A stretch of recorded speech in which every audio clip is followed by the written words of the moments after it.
Hey, what's up everybody? Welcome to Speedy's Garage. We just got our first revision of the tune for Go Man Go back here now that we've installed the Hellraiser 2.72 pulley. So we're going to go out and start dialing that in. So follow along, I'll show you how it's done. All right, for starters, we're going to load the tune up. So we're going to key the ignition on, but we're not going to start the car. I'm going to shut the door so that dinging doesn't drive us crazy.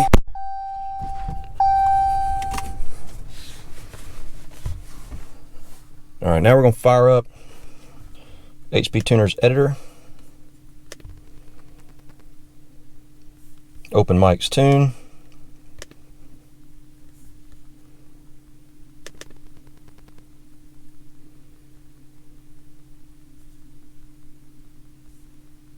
I'm going to write the vehicle.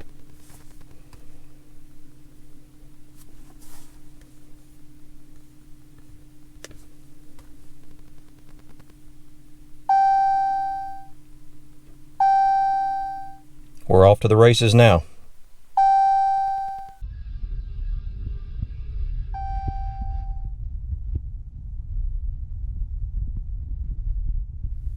Okay, that took right about 90 seconds. We got a half a tank of good old 93 octane. We're ready to test. And of course, we are going to use HP Tuners to data log. Very important when you're testing tunes, obviously. So we're going to connect up to the car.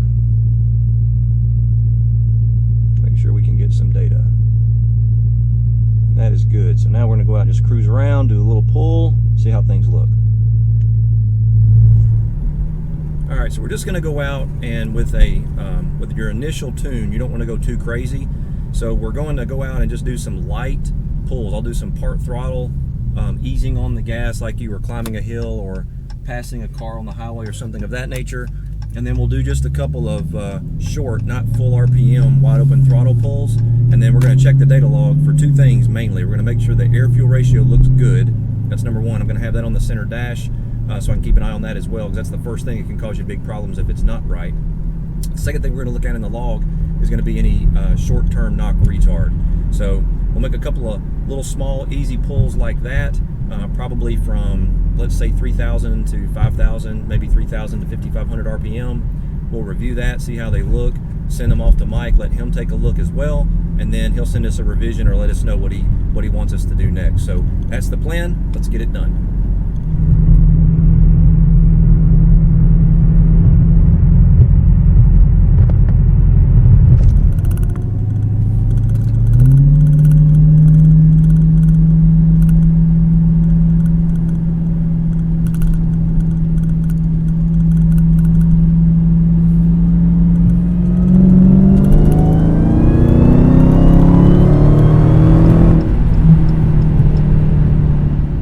After a quick little run, we want to get in here and check the data log to make sure everything looks okay. And after you make just a little pull, you want to come in here and kind of look at your data log at a couple of places and make sure you don't see any knock retard. Our air-fuel ratio looks good. So far, so good. So we'll just start getting into it a little bit more, and then we'll send these over to Mike for review, and he'll send us a revision.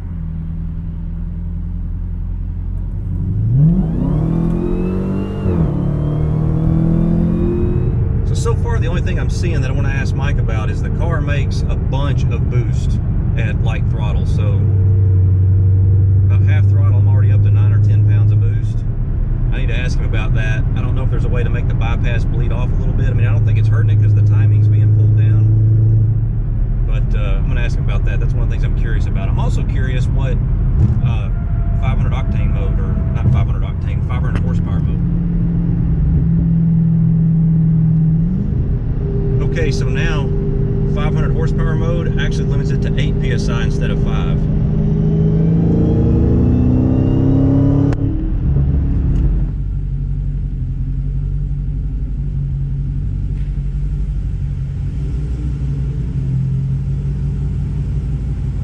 So we're obviously back at the shop. I wanted to pop the hood and take a look at things to make sure everything looked good to go, and it does. We didn't get any check engine lights. We didn't hear any funny noises. The car made power, so we know we got the mechanical work done properly. I went ahead and emailed Mike a data log while I was going in to get a haircut. By the time I came back out, he'd already sent me a tune revision with some adjustments. I went ahead and made a pull on that new revision. and send him a data log on that. So now we'll sit back and kind of wait and see what he wants us to do next. Remember, we're still on the stock injectors with this 272 Hellraiser pulley. And so he may come back and say we need injectors or some upgrade that we need to make to get the car happy. But it seems like it's running pretty good. He's still, sneaking up on it, as he likes to say, to get the tune dialed in. And he makes it super easy. He sends me a configuration file, or he sent me a configuration file for the software. I put it in the laptop, plug it up, hit record, go out and drive, hit stop, save, and email it to him. And from that, he's able to make all of the decisions and adjustments on the car. And it's technically the same thing he would be doing if I actually took my car to his shop up north. The difference is it's easier because he can just email it back and forth. It's much quicker. It's less expensive. He does email tuning for people all over the country. And so he's very skilled at doing that and makes it easy for the customer. So I recommend you try that out if you haven't already. The only difference is he doesn't get to see the exhaust pipes and see how the exhaust looks coming out of the car at wide open throttle, and he doesn't get to hear it. But other than that, he's using the exact same data he would use there in his shop to tune this car. So it's a couple of days later, and Mike from OST Dyno got back to me, and he told me to take a look at the data log, the last one we ran, where we took it up to about 6,100 RPMs. And what we found is the injector duty cycle was going to almost 100%.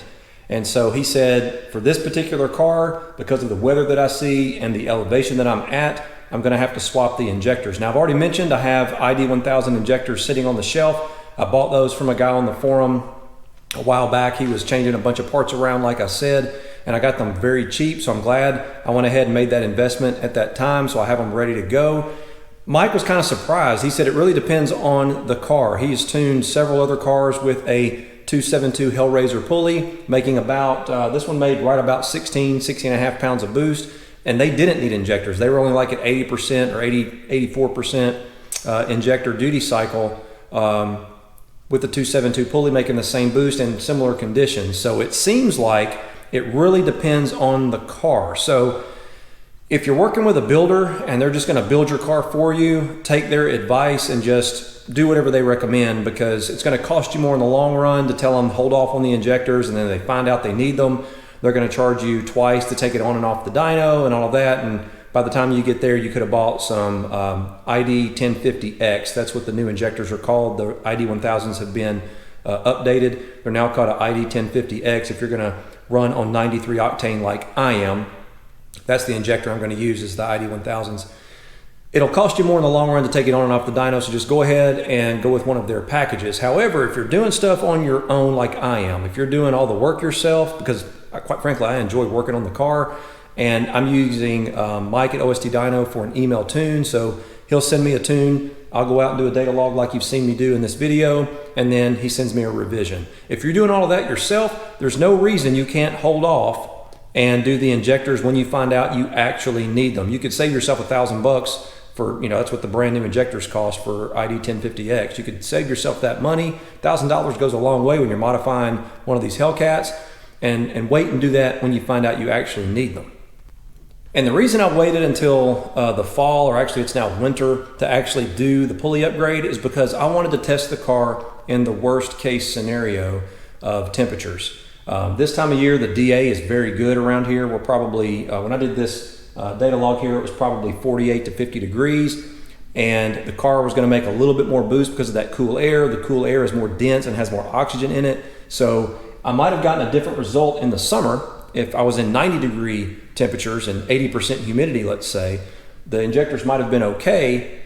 And then as winter rolled around, I would have found out, oops, now I need to upgrade the injectors, and I'm back to working on the car again. So I did this particular upgrade when I knew I would be in the worst case scenario from a fuel injector perspective, and it paid off. We were able to tell very quickly that the car is running out of fuel injector. Now, a lot of people say, oh wait, you ran out of fuel injector, is that dangerous for the engine? Well, on a Hellcat, because they come supercharged from the factory, there's a whole bunch of safeties in place, and injector pulse width, maybe injector duty cycle, and a couple of other variables come into play, and the car will actually open that electronic bypass valve, and you'll bleed off a little bit of boost, and the car will protect itself. And so that's what happened. We started seeing some changes. We picked up on the injector duty cycle being maxed out, and tuners can manipulate the pulse width a little bit if they know what they're doing, and Mike does, and so we played with that too just to make absolutely sure that we needed new injectors, and in the end we do. So we're going to upgrade those next. Be sure to stay tuned for that.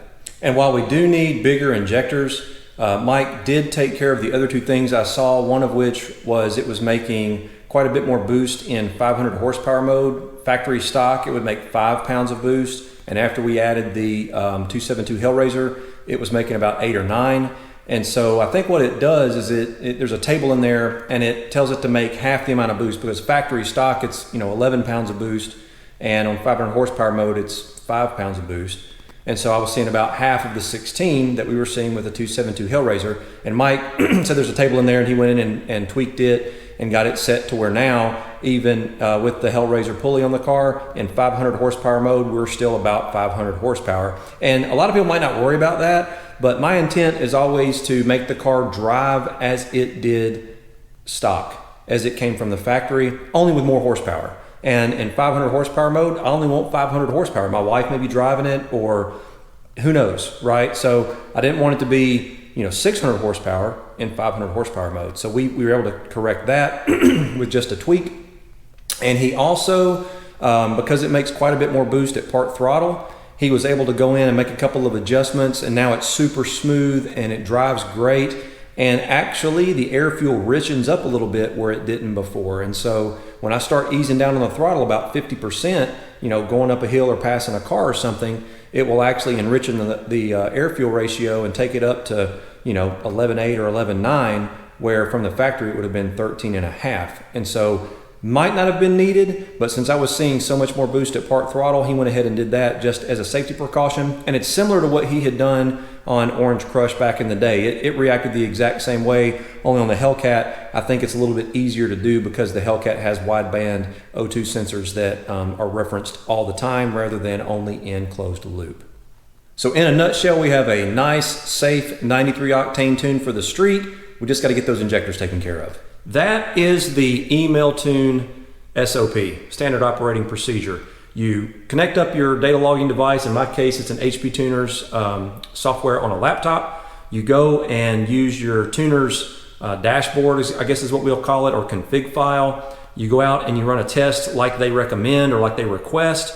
You record that data, you email that to them. They'll send you a revision or make a recommendation, like in my case, upgraded fuel injectors. So I can still drive the car around while we're waiting on to get the injectors installed. I'm just not going to go wide open throttle in 700 horsepower mode, obviously.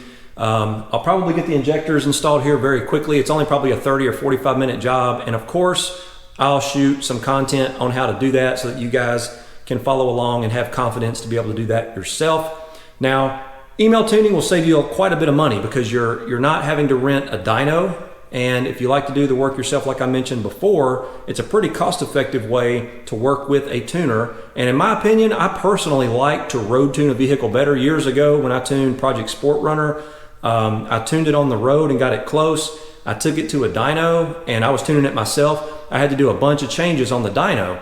And it wasn't as sophisticated as probably the newer dynos are, so the load and all that kind of stuff is probably a little bit different. But at the end, I went back on the road to confirm what we had done on the dyno and found out I had to retune it on the street anyway. So that kind of, maybe I'm a little bit old school.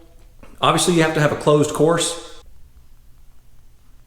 to be able to do something like that. And so I have a closed course close by, and I go out and do all of my tuning on the street. The closed course, we'll call it. And then I feel a little bit better about that because it's in the conditions the car will actually be driven in. Now, I know Mike has a special dyno at his shop at OST Dyno, and it is able to generate load as if the car were on the street. It can simulate quarter-mile runs and all kinds of very sophisticated things, but he's way up in Pennsylvania, like 10 hours from me. And so it's nice to be able to just have him email me a tune, and the cost for that is greatly reduced because I'm not taking up dyno time. I mentioned before, he can also have you take your car to a local dyno, and then he will remote into a laptop that you have in the car, and he'll do kind of like a FaceTime or a WebEx or whatever you want to call it, where he can see you and you guys can communicate, or he can communicate with the shop that your car is at. He tunes cars all over the world remotely very successfully, and so it's a little bit easier to do that and not have to have your car at the particular shop. But email tuning will save you some money if you're not afraid to go out and do some data logs. I hope you found this video useful. Give it a big thumbs up if you did. Be sure to subscribe if you haven't already. Check us out on Instagram. It's at Speedys_garage, as well as our website, www.speedysgarage.net, and I will be seeing you out there.